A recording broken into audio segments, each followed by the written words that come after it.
அனைவருக்கும் வணக்கம். நான் உங்கள் ஈழத்தமிழன் மேனி. நான் நிற்கிற இடம் வாழைச்சேனையில் இருக்கின்ற பெட்ரோல் சற்றுக்கு அருகாமையில் இருக்கின்ற எல்லாளன் வஸ்தரிப்பிடம். இந்த வஸ்தரிப்பிடத்தில் பல இடங்களுக்கும் செல்லுகின்ற பிரயாணிகள் இருக்கின்றார்கள். ஆனால் போலீஸ் பக்கத்தில் ஒரு மின்விளக்கு பொருத்தப்பட்டிருக்கின்றது. அடுத்த மின்விளக்கு அங்கால செலிங்கோ பக்கம் பொருத்தப்பட்டிருக்கின்றது. ஆனால் இந்த பஸ் தரிப்பிடத்தை பின்னுக்கு பாருங்கள், இருளாக இருக்குது. நான் உங்களுக்கு அதை வடிவம் எடுத்து காட்டுறேன்.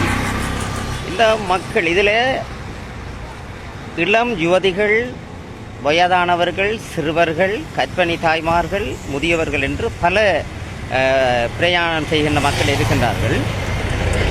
ஆனால் இன்று வரைக்கும் இந்த பஸ் தரிப்பிட உள்ளே ஒரு மின்விளக்கு பொருத்திருக்கலாம், அல்லது அருகாமையில் ஒன்று பொருத்திருந்தால் மிகவும் ஒரு சிறப்பாக இருக்கும். ஏனென்றால் மது போதைகளிலும் பல பேர் பயணம் செய்கின்ற நேரத்தில் இந்த இடத்துல பெண்களுக்கு பல சிரமங்கள் இருக்கின்றது. அந்த அடிப்படையிலே தான் இந்த பதிவை போடுகிறேன்.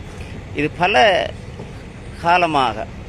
காலகாலமாக இந்த இடம் இப்படியே தான் இருக்கின்றது. அந்த அடிப்படையிலே தான் இந்த ஆட்சி காலத்தில் இருக்கிற பிரதேச சபையினுடைய ஆளுகைக்கு இருக்கின்ற காரணத்தினால் இந்த முறையாவது இதை கவனத்தில் எடுத்து இந்த மக்களினுடைய பயணங்களில் வருகின்ற சிரமங்களை தடுப்பதற்கு நீங்கள் மிகவும் ஒரு ஆர்வத்தோடும் அக்கறையோடும் இந்த இடத்திலே ஒரு மின்விளக்கை பொருத்தி இந்த பயனாளிகளுடைய சிரமங்களை போக்க வேண்டும். உங்களுடைய கடமைகள் மக்களுக்கான பணியாக இருக்க வேண்டும் என்பதற்காகவே நான் போடுகிறேன். இது எல்லாளன் பஸ் தரிப்பிடம். பெட்ரோல் செட்டிற்கு ஒரு 50 மீட்டர் தூரத்தில் இருக்கின்ற எல்லாளன் பஸ் தரிப்பிடம். இதை நான் சுட்டிக்காட்டுவதற்காக வந்திருக்கின்றேன். ஏனென்றால் இது மக்களினுடைய பிரச்சனை, மக்களினுடைய பாதுகாப்பு கருதி என்னை இந்த இடத்திலே அழைத்தமைக்காக நான் இந்த பதிவு செய்கிறேன். நன்றி.